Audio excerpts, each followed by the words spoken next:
She's the creator of First Gen and is set to star in the upcoming comedy Insecure alongside Issa Rae. Yvonne Orji is our celebrity guest this week. Hey, my name is Yvonne Orji. I am a comedian, actress, and writer based out in Los Angeles, California. But I represent Nigeria all day long. I live in Port Harcourt, and I'm from Anambra State, Ihiala. Ndibo Kwenu, hey.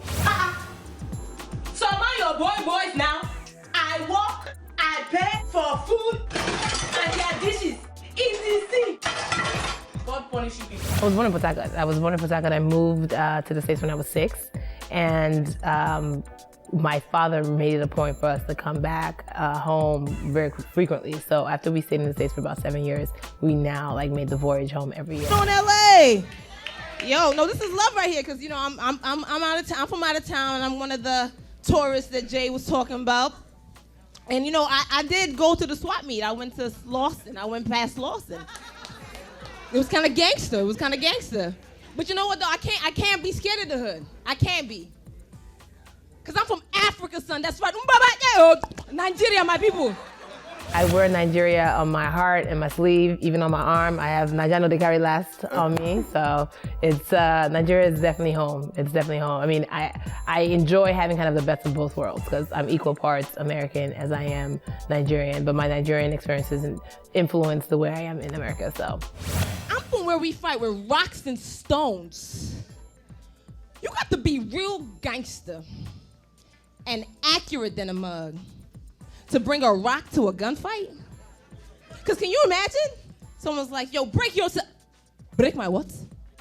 My friend, I will break your head. Put the gun down. I said, put the gun down. Right now. I will count to 5. Put the gun down. In 2006, I entered the Miss Nigerian American pageant. And during the pageant, I needed a talent, and I didn't have one. And so I did the only logical thing to do.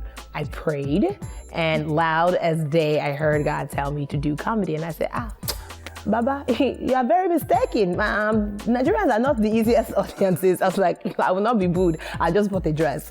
And he came back and he said, well, what else do you have? And honestly, God, I had no other talent. So I just sat there. I wrote a 5-minute set about what was funny growing up Nigerian in America. And by the grace of God, people laughed. And then somebody was like, do you do weddings? I said, I'm by misfires. I do it all. In fact, if a baby showers, funerals, I'm there. The trees are speaking. What? Yes. Oh my God, I don't believe it. If you show up to Hollywood and you're a black actress, it's like, oh, great. Get in line with the other 2,000 black actresses who showed up this month to try and make it in Hollywood. But then if you say, hey, I'm a Nigerian American stand-up comic who does clean humor, who goes into accents, who talks about observational comedy from an international perspective, and so it's like, oh, okay, so now you're peeling back so many layers and you find a thing that kind of sets you apart from the rest of the mold. So comedy was my way in to one, being able to perform or having a platform to perform. If you say you're an actress and you're like, oh great, what have you been in? Well, there was that one time that my mom told me to do something for her on her iPhone, and so it's like, you haven't been in anything, right? But if you say you're a comedian, I can say, hey, come to my show at the Comedy Union. I'm performing, bring a friend. It's easier for people to see what talent you're trying to portray. It's tangible. They did not tell me this at the immigration. America, I'm going back. Is this car? This is Jessie's car. Jesus, I cannot live like this. God forbid.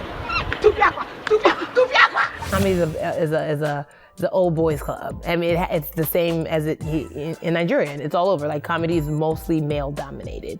And so it never fails. Whenever I show up to a comedy club, somebody will see me and say, oh, are you singing? Madam, the song says comedy club, or, oh, are you doing spoken word? Again, comedy club. And so, I always tell people it's very funny. It's like, I guess in the States, you can't be slim, pretty, and funny. And so I guess I break all of those.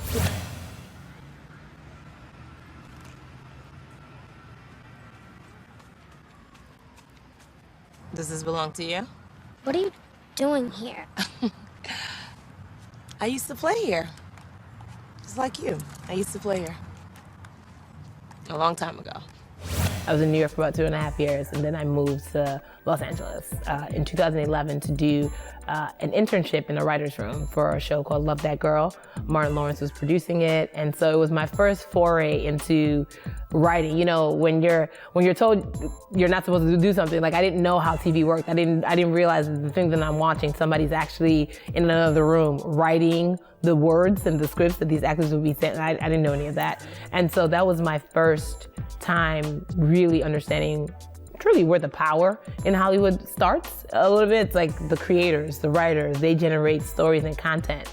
And that was fascinating to me. And it was there that one of the producers, a woman by the name of Stacey Evans Morgan, I was telling her, you know, hey, you know, I really had these desires to do things in health. It didn't quite work out. I'm Nigerian, and you know, now I tell jokes for a living. She was like, there's a story there. And I was like, I don't know, it's not a story. It's just, you know, it's just the thing that makes my family cry sometimes, but it's not a story. She was like, no, you should write that. There's a script, it's a funny script. So that started what we now know as First Gen. First Gen is a TV show that I created about a Nigerian American family in which the main character named Joanna drops out of Harvard Medical School to become a stand-up comedian. So it's loosely, slightly autobiographical.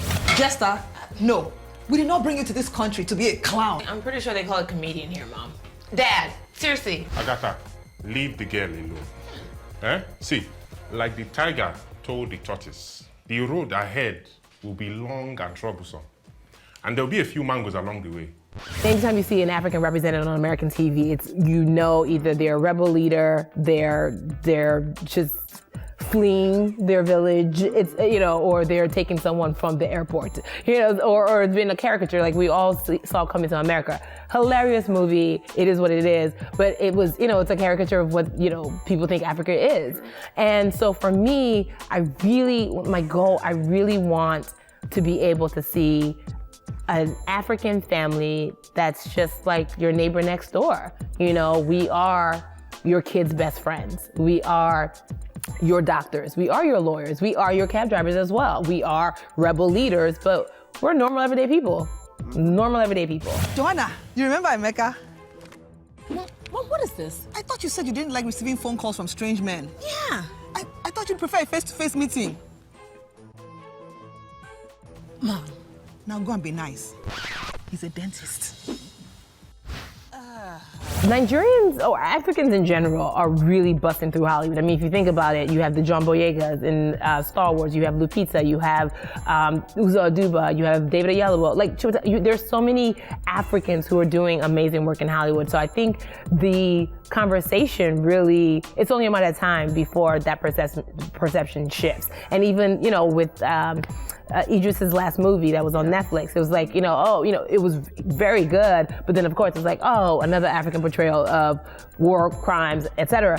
I think even that is changing because now you have more stories, more people from the continent telling their stories, and it's only just going to get bigger. I think African Americans are experiencing that now with, you know, the success of shows like, you know, if it's Rosewood, if it's Empire, if it's Survivor's Remorse, they're telling different types of stories. So it's only a matter of time before Africans are able to infiltrate Hollywood and be able to tell their stories, and hopefully First Gen will be that thing, that vehicle that allows us to at least start the conversation.